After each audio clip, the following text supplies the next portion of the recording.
Hello and welcome to another edition of Anderson County Conversation. Folks, we've really got a great show lined up for you today. We're up here at Kodak, Tennessee at Smokies Park, and we're talking to Mr. Chris Allen. He's the Chief Operating Officer and President of Boyd Sports Incorporated, and his office is located up here at the Smokies Park. And I would like to welcome him to the show today. Welcome to the show, Chris. Hey, thank you for having me. We are right now in the, I guess, where you buy your merchandise when you come up here, and you have a large selection of merchandise, don't you? We got a little bit to choose from, that's for sure. I wanted to start out and talk to the folks out there and tell them we're going to get to know you just a little bit better. Okay. Talk to them about where you're from and where you grew up and how you got into this business. Well, that's a long story, but I can make it pretty short. I'm from Madison Heights, Virginia, just outside of Lynchburg, Virginia, and played baseball as a kid, high school, college, signed an independent contract to play pro ball out of college, and ended up getting a degree in a Bachelor of Science degree in sports management, and just kind of been in the right place at the right time a few occasions. So got my first job and took an assistant general manager's job in Wilson, North Carolina, a little small tobacco town, believe it or not. Our team was called the Wilson Tobbs, which Tobbs was short for tobacconist. So that's 100 years ago, actually, back in the late 90s. And worked there for 5 years. My second year, I took over as the general manager. The GM left, so I took over the team as a GM. And now, is that a affiliate or Class D or what it is? It's Coastal Plain League. They're summer collegiate, but it's run like a minor league operation. Like you see, a lot of these summer collegiate leagues now are run like minor league operations. So I got my first GM job there. I would think it was 1999. Pretty young man too, right? I was really young then. Not so young these days, but yeah, I was really young then. Learned a lot on the job. You know, one of those things, fake it till you make it. That's what I was doing. I knew just enough to get by, and I learned a lot of things the hard way on the job. But I do think it made me a better operator. I learned how to do group sales, ticket sales, corporate sales, stadium operations. You know, we were a small operation. If you needed someone to do something, you didn't have anyone. You had to go do it yourself. So that helps I think you grow to work to become right, learning. Yeah. absolutely. You know, fast forward to now, you got so many employees. It's so departmentalized now that you focus on certain things. But back then, having a chance to do groups, tickets, corporate sales, season tickets, again, stadium operations, all of the things, player development, team operation things. There were concessions definitely. You get a chance to learn every facet of the business. I would recommend any young person that wants to work in professional sports to start at that level because you get a chance to learn how to do everything. Mm-hmm. So that was something that I took advantage of for 5 years, and then I moved on to Salem, Virginia. We were the Avalanche there. We were a Houston Astros affiliate, and I got the AGM job there. Worked there for a few years, and then me and another guy had the idea to start our own professional league, so we started the South Coast League and ran that for a couple of years. I left there, ended up in Southern Maryland. As you can tell, we moved a lot. Me and my wife have been married over 21 years. We have 4 children. All 4 of our kids have been born in different states. Different places, right? A different state of all things. So a lot of people think maybe I worked in the military. No, I just work in baseball. If I don't have a job for the Smokies, I've got to move to another town because there's only one pro team. Is that pretty common as far as people moving maybe from one sport, even from one sports event or to another? Is that common in the place that you would move a lot in this type of work? Yeah, absolutely. I mean, if you want to work in sports, you've got to be willing to relocate. I mean, it's just the way the nature of the business is. So no doubt about it. If you don't want to relocate, if you want to stay in your hometown, which I got to tell you, sometimes I'm jealous. My brother's been in our same hometown his whole life, and you see all the roots he has and all the friends and all the family there. Sometimes a little jealous of that, but I'm also proud of the career I've developed too. So you got to have give and take with anything. A little give and take with anything. But you ultimately end up here. What year do you start up here with the Smokies? I came here in 2013. Doug Kirchhoff and I had spoke a couple of times over the years. I was offered a job to come here in 2008, but I ended up going to Maryland to open up a brand new stadium there for a company called Opening Day Partners, and that was something I had never done before, was open up a brand new stadium, be part of the development of that, which was a great experience. I learned so much during that process, and I wanted to take advantage of that. So I did that. I ran that team for 3 years, and me and Doug had kind of stayed in touch. It was something that he's just a genuine guy. I really got to know him, just a great person to talk to. really cares about his people, and we stayed in touch. You stay Let's in talk touch. about him just a little bit. I think he comes out of the hockey background, if I'm not mistaken. I think I've He read does. up on him. Now, he is what they call the president of the Smokies. Is that correct? He was the president. Now I'm the president. Okay. He's our CEO. Doug he brought me in. He's in his late 60s. He every year he says he's going to retire, which is a good thing he doesn't, because he does all of our financial work for us. He runs our entire financials, which is he's really a CPA by trade. He knows all the ins and outs of that. But he knew a few years back in 2013, he was looking to start take a slower paced role, if you will. Not being the public eye so much. And then that's where we developed my role. And he's been great to work with. He's as genuine today as the day I met him. So that's really something you can't say important. about everybody. And of course, Randy Boyd, he is the owner, him and his wife, of Boyd Sports Incorporated. Is that correct? That's what they call it, don't they? Yeah, we have Boyd Sports LLC, and we also have Boyd Hospitality, which handles our food and beverage side of things. Yeah, 2013 is when Doug informed me that, hey, we got a new guy getting ready to buy the team, told to me about Randy Boyd a little bit, and got to understand the type of man he was. And I'll tell you, I've worked for a lot of teams, and I've been with teams that had one owner. I've been with teams that had 20 owners. And I genuinely say this: Randy Boyd's the best owner I've ever worked for. He's just a good person. And he loves the state of Tennessee. He is Tennessee everything. Well, I've interviewed him, and I got to know him pretty personal, and he is, like you said, you would never know what he's made in owning of such big companies, and because he is down to earth. He really is. And I'm sure that you have your working relationship is really good with him. He's a great guy. Great guy. I know that the Smokies opened up here, I think in the year of 2000, if I'm not correct. Yeah. And we've gone through some changes of different affiliates. We're affiliated with the Cubs organization now, and have been for a number of years. What did they start off? I can't remember who they were with. Do you know all the different? You know what? I know when they came here in 2000, they were still a Blue Jays affiliate. They've also been a Cardinals affiliate, and I think in 2007 is when the Cubs moved in as the new affiliate. So we've been with the Cubs for quite a while now. It's been a great relationship with the Cubs. Funny story, when I first came here to take the job, you accept the job, you're like, okay, great, you're getting acclimated with the new area, and come to find out my manager that year is a guy named Buddy Bailey, and me and Buddy Bailey grew up in the same town. I've known him since I was a little kid. My mom, actually, he used to babysit me. Him and his buddy used to babysit me because my mom and his buddy's mom were best friends. So it's such a small world. So it's just crazy how that's worked out. But it's been a great ride here so far. And he I think he left here a few years ago and went to Myrtle Beach, didn't he? I don't know if he's there now. He went to Myrtle Beach. Me and Buddy stay in contact. We're friends, and he's now in South Bend. He just surpassed a 2,000 win mark or 2,500 win mark. I think he's third all time for the most wins as a minor league manager. So he's been doing this since he was probably 20 years old. Now, is that common for managers to move around within the realm of the minor leagues too? Yeah, Buddy was an old Atlanta Braves guy. He spent probably 20 years of his career working for the Braves, got drafted for the Braves out of college. So he was a big Braves guy, but I think he's only worked for the Braves, Red Sox, and the Cubs. I think he made it to the big leagues with the Red Sox as a third base coach. But yeah, those guys are just like these minor league players. You never know where you're going to be from one year to the next. So it ends. Let me ask you about staffing too. Of course, we know we're in a situation now to where we're not having baseball right now with the coronavirus going on.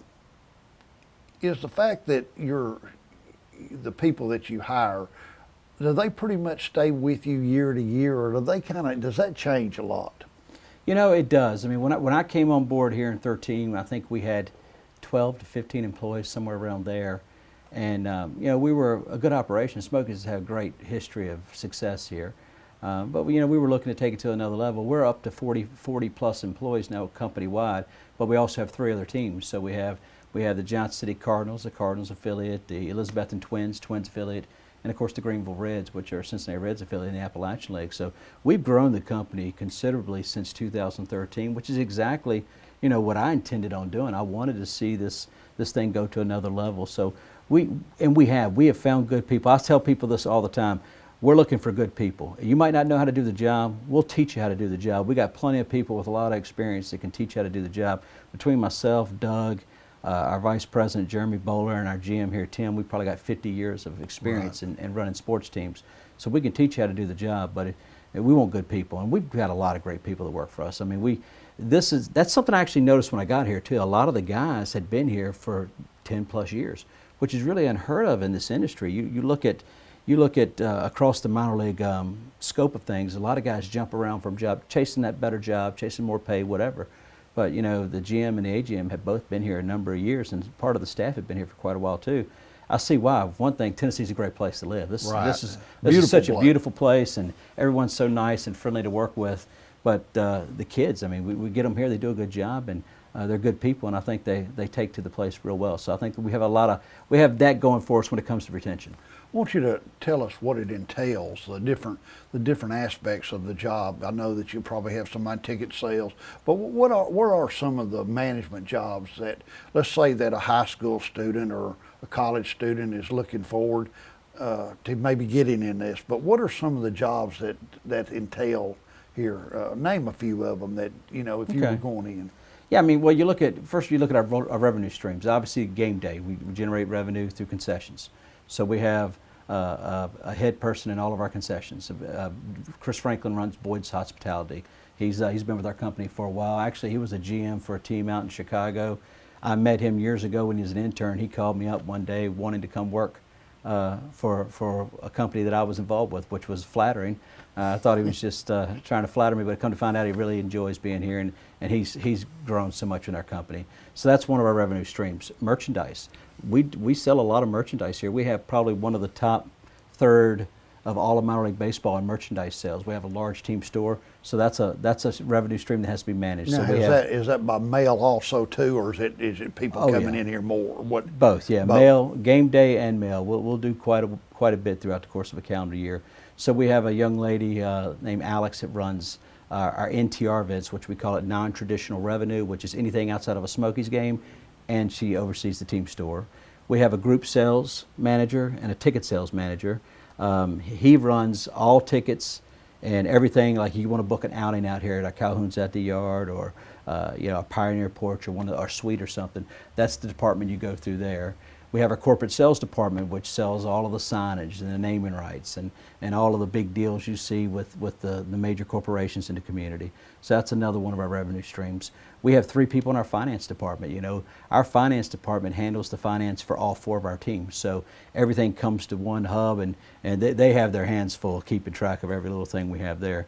Outside of that, you got stadium operations. You can't have a nice ballpark and have it look good when people come in if you don't have a department taking care of that. So we have an entire stadium operations department. We have a groundskeeper. Actually, our groundskeeper's won Turf Field of the Year 3 years in a row in the state of Tennessee. He's one of the best groundskeepers in the country. That's beautiful. He is fantastic at his job.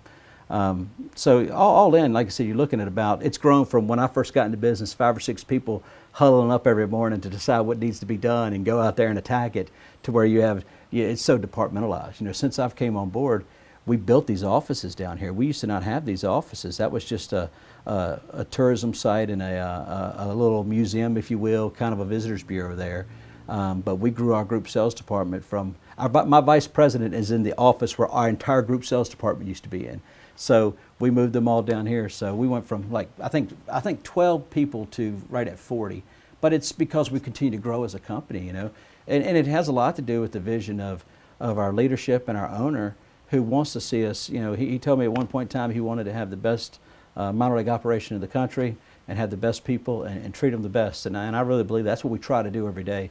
Certainly, you have your good and bad days, and we're going through a tough time right now with the coronavirus and the lack of a minor league season, and having to furlough people and things like that. But I do believe we have one of the best operations in the country, and certainly have the best people in baseball. Well, for sure, people coming up from the Knoxville area, I think that you told, as we were talking one day, you said the most people that visit the park are local people, but you do get a number of visitors that's maybe going to the Smokies. So what percentage would you say are tourists that visit here?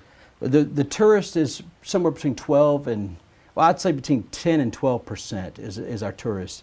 And that's the people that are taking this exit, headed down to Gatlinburg, Pigeon Forge, Dollywood, all of those attractions, the big draw they have there. So they're coming back and taking in a ball game. Having a Cubs affiliate really helps that out a lot. I don't know how many times I've met a fan on the concourse, and a lot of times if I'm at the game, if I'm here or at one of the ballparks, if I see someone I don't recognize, I'll try to strike up a conversation, find out where they're from. And I don't know how many times someone said, well, we're from Chicago. We were down here visiting Gatlinburg, Pigeon Forge, and we saw you guys were a Cubs affiliate, so we thought we'd come over and check out the team. That happens probably 15 or 20 times a year with the fan base when I'm here. So it's 10 to 12%. Again, most of our fan base comes from Knox County. That's about 60 to 65%. And then the rest of that percentage is kind of made up from the area here. And I hope Anderson County folks, if you hadn't been up here, we are affiliated with Anderson County, ACTV. So we have a number of Anderson County people. And, you know, we're attached to Knox You're County. You're one of them. So, See you here quite often. I enjoy it very much, and used to go to the Knoxville Smokies a lot back. You know, baseball, of course, really is my favorite sport. Always has been. My granddaddy loved baseball, and when I was a little tyke, I've got a picture of me sitting in my daddy's lap watching back in them days, the Yankees were the only thing on right, TV. And I remember old Dizzy Dean and Pee Wee Reese calling the games, you know, back then. And so I'm probably 3 or 4 years old on my dad's lap, you know. And so it was to me, baseball is such a relaxing sport. It's one that you can enjoy. And, you know, if you miss a game, you know, you may not be able to make them all because there's a lot of games. Yeah. But the thing about it is you can keep up with them, and they play so often. And it's in the evening when the lights come on, it's just, I just think it's a great venue, you know. I agree. Look, obviously, I agree with that. But I look at baseball. I was telling someone this actually just the other day. You know, I look at golf. Golf is only as good as the company you play with. You know, you out and play golf. I'm not trying to be a Tiger Woods out there. I'm just trying to have fun, and I enjoy the conversation with the people I'm playing with, having a good time, the fellowship. I think the same goes for baseball. When you come to a baseball game, you got a lot of downtime, so you got friends with you. You can socialize. It's a social event, and it's only going to be as fun as the people you have around you to enjoy the game. So I look at golf, playing golf, and watching a baseball game in the same light. I know I'm probably the only person who looks at it that way, but that's kind of how I see it. I always thought that baseball, too, was it's a team sport, but it's the most individualized team sport because you have to bat, and when you field, you have to play a base. So it's very individualized sport. That's a team sport, you know. Certainly, yeah, certainly. I mean, you have to, you got 9 people in the field, obviously with the catcher there, it makes 9 behind the plate, and one guy can make or break a team, and so it becomes very individualized at a point. Like a pitcher, you got a great pitcher, you can have an average team beat a great team if they've got a great pitcher. So you're right, if you can stand out as a pitcher, you can make it, can be about one person. And as we know,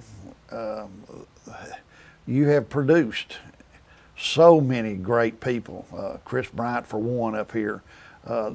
Hendricks. I could sit here and name a bunch of Schwarber. There's a bunch of them. Name a few that's actually, you'll see the pictures of them in their uniforms later on as we show it. But talk about some of the people that's come through this and made it to the big leagues, and it's been a whole lot of them, hasn't it? We've had so many, just in my time, since 13, we've had so many great players. I mean, my first year here, we had Javi Baez, who's an absolute superstar. Probably the most exciting player to watch when he was here. Certainly Chris Bryant. You had the home run king in the American League, Jorge Soler, this past year played here. We've had Dan Oglebach, who he's in the bigs. He hadn't really done a whole lot yet. He's hit some home runs, but I think you'll hear more about his name. Kyle Hendricks, who pitched Game 7 of the World Series. Yeah, I mean, Kyle Schwarber, just an absolute superstar. I mean, every year you look up and you're like, man, we've got more people in the big leagues. You'll see when you go into the locker room and you look over to the right in the family waiting area, you'll see a board we have up with all the players since we've been with the Cubs affiliate that have made it to the big leagues, and it's unbelievable. It's 5 or 6 columns, about 100 names up there. It's been so many great players. It's been enjoyable. You know, one of my favorite players we've had is probably one of the least known guys, a guy named Taylor Davis, was a catcher here, was a fan favorite, played here 2 or 3 years. He made it to the big leagues. He's, you You know, he's been up and down. I don't think he's with the Cubs anymore. He might be with the Phillies or somebody. But just to see these guys go through here and see them before they got all the mega money, and you know, some of the guys like Chris Bryant signed for a lot of money, but a lot of these guys had a decent signing bonus, but they're making their AA salary, and they're still, and not that they're not now, but they're just normal guys playing baseball. So it's good to see it. That's the great thing that minor league baseball brings you. You get to see these stars before they get that uber amount of money, and it's different. It's totally different. So. And you know, baseball is the only sport that I know of that you can take two routes. You can go ahead and take the college route, and then you can take the minor league route. And there is some that most of them, they have to, even when they come out of college, they have to go into the minors, you know, for a little while, and they don't stay there very long. But you know, I've never really understood this, and I've talked to people. They use aluminum bat in college, just like high school. And then they're going to have to transition over to a wooden bat. And that's going to be a big adjustment for a lot of them. Sure is, yeah. What do you think the reason that maybe college don't go to? Is it money of the bat, or what is the reason that they believe in using aluminum bats in college? Well, the initial reason when it was started years ago was to save money. Go to an aluminum bat, not going to break as often. They'll last longer. You can practice longer with them.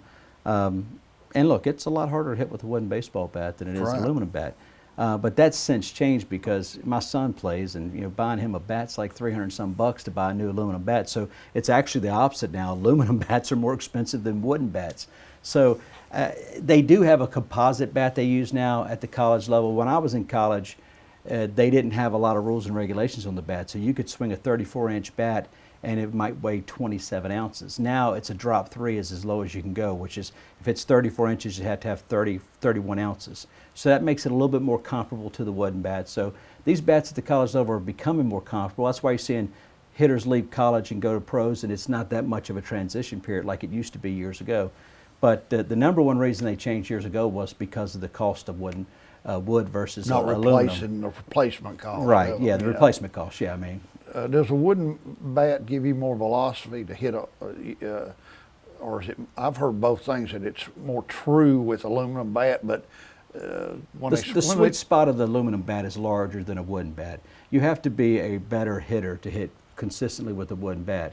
And what I'll tell you this, seeing these kids now, these travel tournaments and all that, most of these kids are using wooden bats during the summer months anyway now. So that gap is closing. The kids are getting better and better with the wooden bat. Getting back to this, when a guy comes up here to play, what percentage is not? I know it's not much. Do they usually start off in A or Class D and make it up? I know they go single A, and that's in Myrtle Beach. What's their chances of? I guess my thing is, what's the chances of making it to the major league?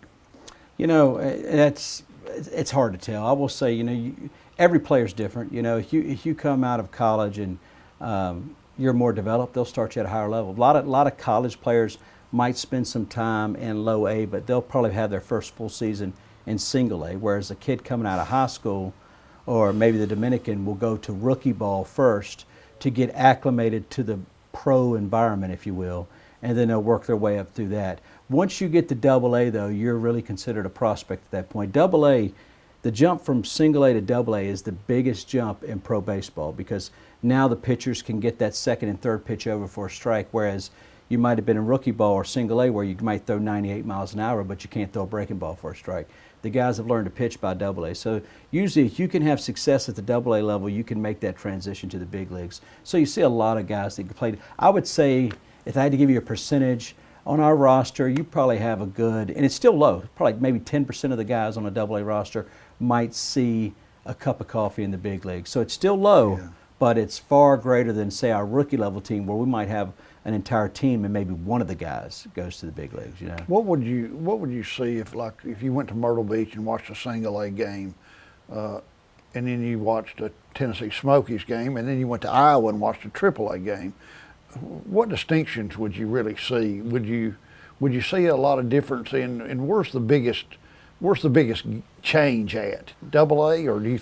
I think there's not going to be a big change between double and triple A. They're going to be pretty comparable, because a lot of times triple A might be guys that are going back and forth to the big leagues when someone gets hurt. Double A and Triple A pretty comparable. A lot of guys go from Double A straight to the big leagues too. I know Chris Bryant did that. Javi Baez did that. Actually, no, Bryant spent a little time in Triple A, but the bulk Not of his very year much, was in yeah. Double A. Your biggest jump would be from Single A. You'll see the guys at Single A, the pitchers won't get the ball over for strikes near as much. You'll probably see a few more routine plays that are turned into errors. Most of the guys in Double and Triple A are going to make those routine plays look pretty routine, as they should be. And if they send them down from the Cubs to rehab, sometimes they will come to Double A, but you're mostly going to see them send them to Triple A back, aren't you? You know, some of the stars, they will consult with them and see where they want to go. Some of the bigger name guys. I know we had Ben Zobrist here a few years ago. But that's because he lives in Nashville, so he came here and did a rehab. Wonderful guy, by the way. And we had Chris Bryant here, but I know he had such an enjoyable time when he was here. Also, the schedule. Hendricks permitted. came. Hendricks Yeah. came. A lot of those guys have come back here. They've enjoyed their time here, but a lot of it has to do with scheduling too. I know we got Chris Bryant. One, he did want to come here, but two, we had a day game on a Sunday and a day game on a Monday, and he was going to be on the West Coast by Tuesday or Wednesday of that week. So he could have gotten both of those games in as some time played and then fly to the West Coast, whereas AAA had night game and night game. He wouldn't have been able to play the night game on Monday. So a lot of times the schedule and whether you're at home or on the road has something to do with it too.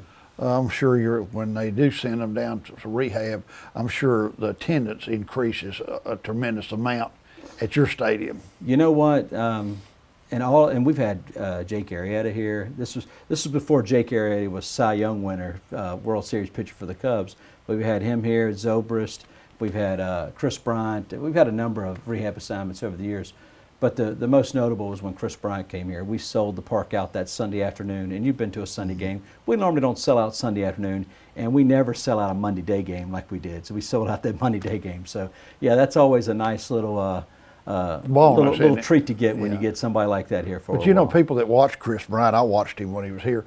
There's many people that's going to tell you they knew that he wasn't going to stay too long because you could almost just tell he was major league material pretty early. I mean, they almost knew that he was going, didn't you? Yeah, he was one of the fast track guys. I mean, there was never the only question for him was would he stay healthy? If he stays healthy, he's a all-star big league guy for as many years as he can do it, you know.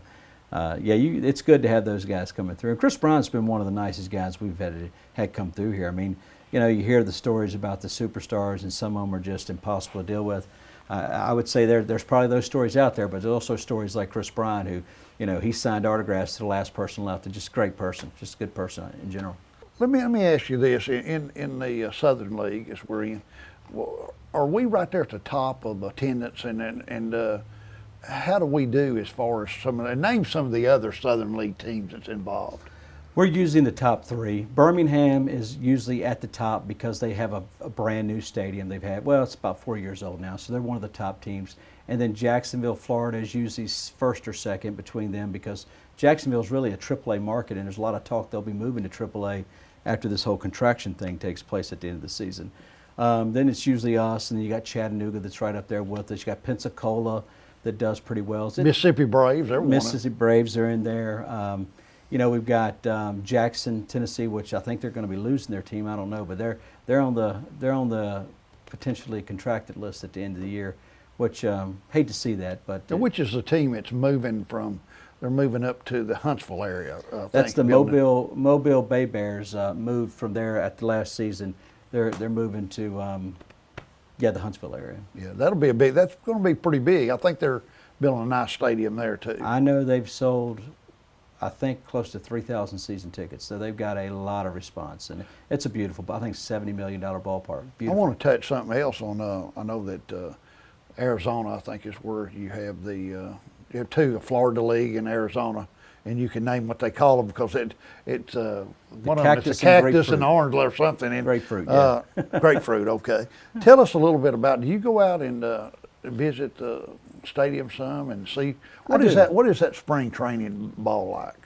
You know what? I think it's great. I love spring training. We have two of our teams have spring training in Florida, and two of them have in Arizona. Matter of fact, right when the coronavirus was when basketball was being shut down, I was actually in Jupiter, Florida for the Cardinals spring training. We won the championship last year in the Appalachian League, and they do a ring ceremony on the field before a spring training game. So we were there the same day pretty much everything got shut down. So me and my vice president was with me, and my general manager for the Cardinals, a guy named Zach Clark, who is in Johnson City. We're there, and we're supposed to fly out the next day to come home, and the airport that we were going to fly out had 2 confirmed cases that morning. So I was like, guys, we're getting out of here today. Yeah. So we hopped the car, took our rental car to Sanford, Florida, a different airport, and flew back Thursday night to get home. And I'm glad we did, because the next day everything was starting to shut down. But I was supposed to be in Arizona the next week. Obviously, I canceled that trip. But yeah, I usually go out for about 3 or 4 days each site, see our new manager if we have a new manager, meet with the player development side, talk to the directors of the players, see if there's anything new we need to buy by. In many cases, there'll be so many new employees coming in, especially here with the Smokies. You've seen, we've had probably in the last 4 years, we had 3 different managers, so that changes a lot. So just a chance to get to know them, take them out to dinner, spend some time with them, see if there's any special needs they have. We've had managers that had children with special needs, so we go want to help them out when they're here and to make this place home for them. We do bill ourselves as America's friendliest ballpark, and we like to think we are. So we want to make sure they have a good time when they come to Tennessee. I want to touch on one other thing, and you mentioned all these other places that you have teams within the East Tennessee area. I do want you to mention, start off, I guess, Johnson City. Tell what they are, who they're affiliated with at each site that you have. At Johnson City Cardinals, and this is simple because every one of the team's name is who they're affiliated with. The Cardinals are with St. Louis Cardinals. We took that team over in 2015. They used to have a local nonprofit group there that run the team, and those teams, smaller communities, rookie level ball, short season.